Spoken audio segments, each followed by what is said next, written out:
আসসালামু আলাইকুম, welcome to my kitchen. আমি অনেকদিন পরে ফেরত এসেছি একটি সুস্বাদু রেসিপি নিয়ে। সেটি হলো ছানার জিলাপি। বাংলাদেশে এটা আমরা প্রায় কিনে খেতাম এবং ছোটোবেলার বেশ স্মৃতি জড়ানো, এটা খুব নস্টালজিক লাগে। তো দেখুন, আমি বানিয়েছি এবং কেটে দেখাচ্ছি প্রথমেই আপনাদেরকে যে কত ভালো হয়েছে।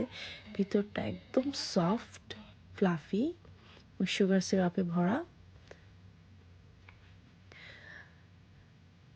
আমি আপনাদেরকে রেসিপিটি শেয়ার করব। আপনারা আমার চ্যানেলটি একটু সাবস্ক্রাইব করে আমার পাশে থাকবেন। প্রথমে নিয়ে নিয়েছি 2 কাপ ছানা, দিয়ে দিচ্ছি 2 টেবিল চামচ চিনি, সুগার।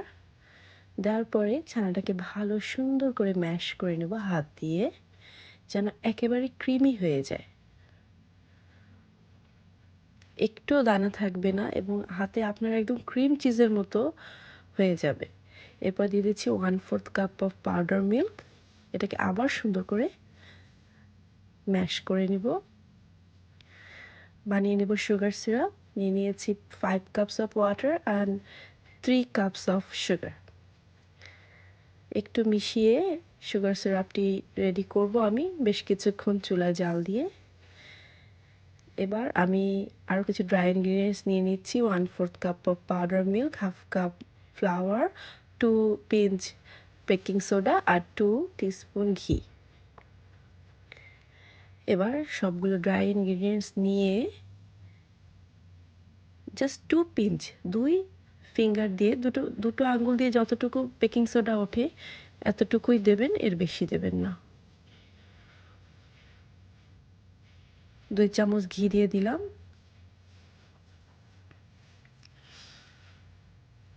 দেওয়ার পরে এটাকে সুন্দর করে আমরা যেভাবে লুচি বানানোর জন্য ময়ান করি, ঠিক সেভাবেই ঘিটাকে সুন্দর করে মেখে নেবেন এবং আমরা যে ছানাটা ম্যাশ করে রেখেছিলাম ওই ছানাটা আমরা এই ড্রাই ইনগ্রিডিয়েন্টসের সাথে মিশিয়ে নেব।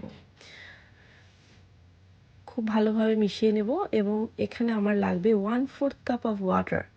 আমি আপনাদেরকে আগে বলেছি এই ছানাটা আপনাদের খুব মসৃণ একটা ডো হতে হবে, অলমোস্ট রানি ইন বিটুইন।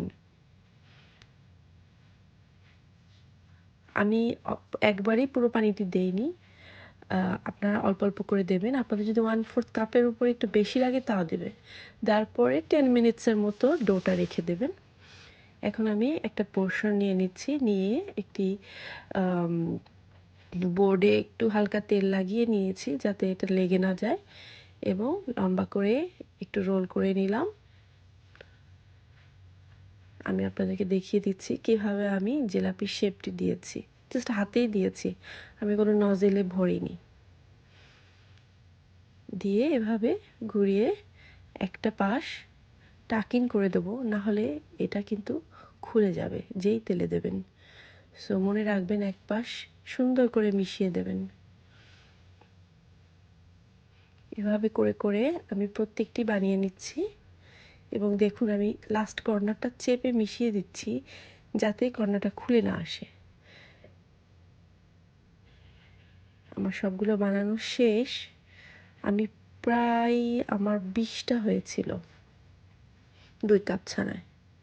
এবার একটি কড়াইয়ে ডুবো তেল দিয়ে নিয়েছি, গরম হয়ে গিয়েছে, আমি চেক করে নিলাম এবং হওয়ার সাথে সাথে আপনারা দেবেন। তেলটা গরম হওয়ার পরে দেবেন। আমরা কালোজাম ভাজি তখন তেল অল্প গরম হতে আমরা দিয়ে দিই, কিন্তু আপনি ছানার জিলাপি অল্প তেলে গরমে যদি দেন তাহলে জিলাপিটা খুলে যায়। তো এই বিষয়টি মাথায় রাখতে হবে। তেলটি গরম হওয়ার পরে দেবেন এবং তেলটি পরে জাল আস্তে দিয়ে দেবেন।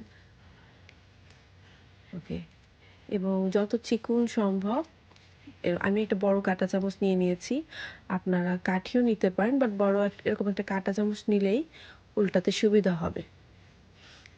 একটি একটি করে উল্টাবেন। মেন আইডিয়াটা হলো প্যাঁচটা যেন না খোলে। আমার ভাজা হয়ে যাওয়ার পরে আমি 5 মিনিট রেখে দিয়েছিলাম জাস্ট একটু গরমটা কমার জন্য। দেন আমি আমার শিরায় দিয়ে দিয়েছি। মিষ্টিটা আপনাদের উপরে, আপনারা যদি আরও মিষ্টি খেতে চান আপনারা আরও মিষ্টি দেবেন, যেমন আমাদের দেশেরগুলো হয়। আমি একটু কম মিষ্টি হয়েছিল আমারটায়, তবে স্বাদে অতুলনীয় হয়েছিল এবং টেক্সচারটা দারুণ ছিল।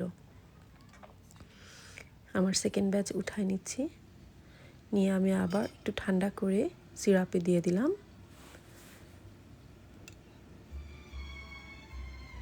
আপনার এই মিষ্টিগুলো সাধারণত 2 ঘন্টার মধ্যেই সোক করে খাওয়ার মতো রেডি হয়ে যায়, তবে ওভারনাইট রাখলে বেস্ট হয়। আমি একটি উঠিয়ে আপনাদেরকে দেখাচ্ছি। এই দেখুন কত সুন্দর হয়েছে। বন্ধুরা, আমার চ্যানেলটি সাবস্ক্রাইব করবেন, শেয়ার করবেন, কমেন্ট করবেন, যদি বানান সেটার পিকচার আপলোড করবেন। Thank you so much. আসসালাম।